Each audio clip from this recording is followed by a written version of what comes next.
सभी को नमस्कार। कैरियर फर्स्ट चैनल पर आप सबका स्वागत है।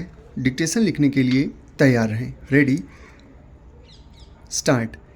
सभापति महोदय, आज हमारे देश में जो ऊपर से लेकर नीचे तक शिक्षा दी जा रही है उसमें व्यवस्था ही एक कारण है जिसकी वजह से शिक्षा का स्तर गिरता जा रहा है। मेरा अपना विचार है कि जो शिक्षा प्रणाली है और जिस रूप में शिक्षा दी जा रही है वह अनुशासनहीनता का भी कारण है।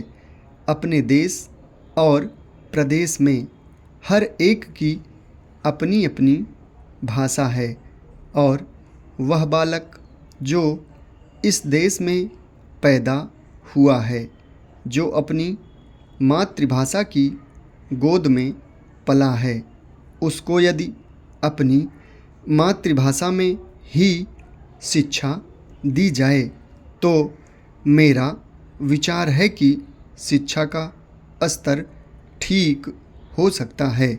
जो सबसे बड़ी भूल और कमी सरकार के द्वारा दी जाने वाली शिक्षा के संबंध में हो रही है वह यह है कि बालक की मातृभाषा में शिक्षा न देकर उसको उस भाषा में शिक्षा देने की व्यवस्था की गई है जो हमारे देश या प्रदेश की भाषा कभी रही ही नहीं।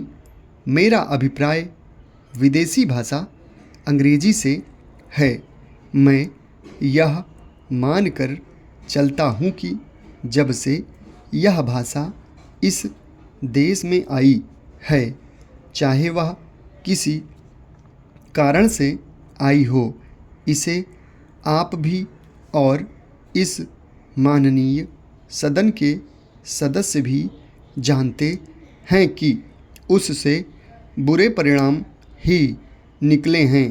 कोई भलाई नहीं हुई है।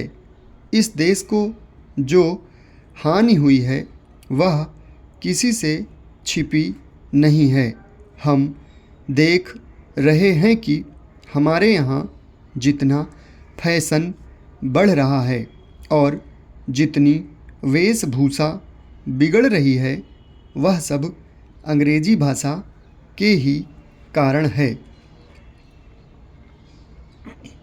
जिस समय यहाँ पर अंग्रेज़ों का राज्य था, प्रायः यह देखने को मिलता था कि वे लोग जो विशेष करके किसी न किसी तरह से सरकारी पक्ष के ही होते थे, अंग्रेज़ों से मिलने के लिए जाते समय अंग्रेजी वेशभूषा का ही प्रयोग करते थे। परंतु यह इस प्रदेश और इस देश का दुर्भाग्य है कि अंग्रेज़ों का राज्य समाप्त हो जाने के बाद भी लोग उनकी वेशभूषा को पहनते चले जा रहे हैं। इससे जो प्रभाव हमारे देश के फैशन पर पड़ा उससे लाभ के बजाय हानि ही हुई है और हो भी रही है। मेरा ऐसा विचार है कि अंग्रेजी वेशभूषा से इस देश को बहुत हानि हुई है। भारत की गौरवपूर्ण सभ्यता और संस्कृति के संरक्षण पर पर्याप्त ध्यान देने की आवश्यकता है। समाप्त। धन्यवाद।